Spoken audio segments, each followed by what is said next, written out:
பரிமளா நீ சொல்லு. மாமன்னு கூப்பிட்டா ஏன் மண்ணு கேட்காம தாப்பாளம் போடணுண்டாய்.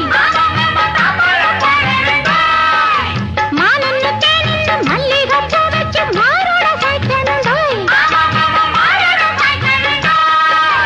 ஆம்பளதான் பெத்துக்கணும், ஆதிராரா பாடிக்கணும், ஊருலகம் மெச்சும்படி வாணியென்ன வச்சுக்கணும்.